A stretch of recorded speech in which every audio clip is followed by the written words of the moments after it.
Kita selalu berpikir bahwa orang yang ramah, selalu menolong, dan berusaha menyenangkan orang lain pasti punya banyak teman dan hidup yang bahagia.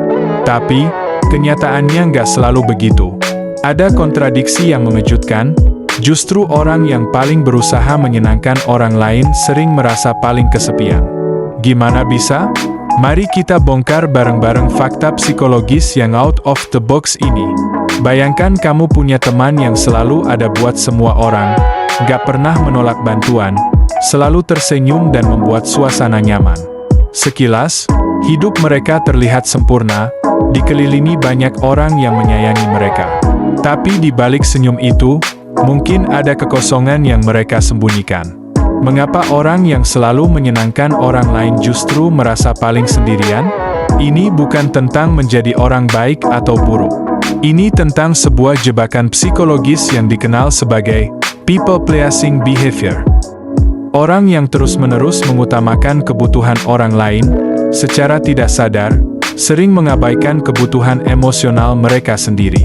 Akibatnya, meskipun mereka punya banyak relasi, perasaan kesepian tetap mengintai. Kenapa ini bisa terjadi?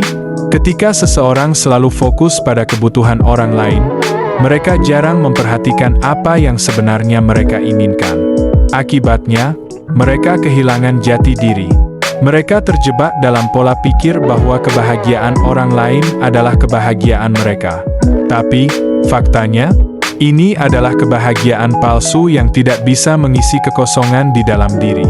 Pernah dengar istilah emotional burnout? Orang yang terus berusaha menyenangkan orang lain akan mengalami kelelahan emosional.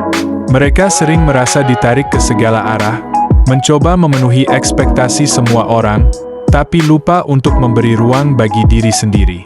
Ini bisa menyebabkan rasa frustrasi yang akhirnya berujung pada kesepian. Mereka merasa, meski selalu ada untuk orang lain, tidak ada yang benar-benar memahami mereka. Yang lebih menarik, orang-orang seperti ini seringkali merasa sulit mengekspresikan kebutuhan mereka sendiri. Mereka takut kalau mereka mulai berbicara tentang keinginan dan batasan pribadi, mereka akan kehilangan hubungan atau dicap egois. Jadi, mereka memilih diam, terus memberi, dan semakin dalam menekan emosi mereka. Inilah kontradiksinya, mereka menciptakan hubungan yang terlihat kuat di luar, tapi rapuh di dalam. Selain itu, orang yang selalu berusaha menyenangkan orang lain sering menarik individu yang cenderung egois atau manipulatif. Ini menciptakan pola hubungan yang tidak sehat, di mana satu pihak terus memberi dan yang lain terus mengambil. Ini semakin memperburuk rasa kesepian mereka karena mereka merasa hanya dibutuhkan ketika seseorang butuh sesuatu, bukan karena mereka dihargai sebagai individu. Studi dalam psikologi menunjukkan bahwa orang yang terlalu sering memprioritaskan orang lain akan mengalami hilangnya sense of self. Mereka begitu sibuk dengan kebutuhan orang lain sehingga mereka lupa apa yang sebenarnya membuat mereka bahagia.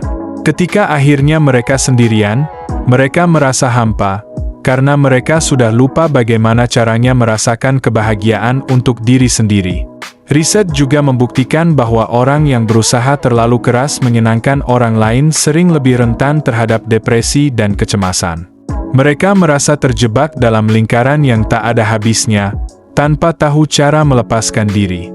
Jadi, kalau kamu atau seseorang yang kamu kenal selalu berusaha menyenangkan semua orang, penting untuk ingat satu hal, kamu juga berhak untuk bahagia, dan kebahagiaan itu tidak harus selalu datang dari luar.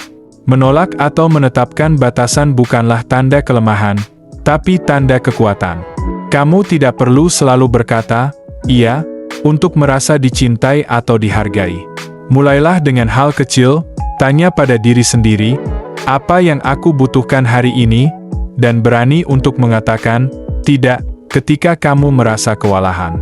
Ingat, kebahagiaan sejati berasal dari keseimbangan antara memberi dan menerima. Pernah nggak kamu merasa terlalu sering berusaha menyenangkan orang lain sampai lupa memperhatikan dirimu sendiri? Ceritakan pengalamanmu di kolom komentar. Dan jangan lupa follow untuk konten psikologi lebih banyak lagi. Di video berikutnya, Kita akan bahas kenapa seringkali orang yang paling kuat secara emosional adalah yang paling jarang meminta bantuan. Stay tuned.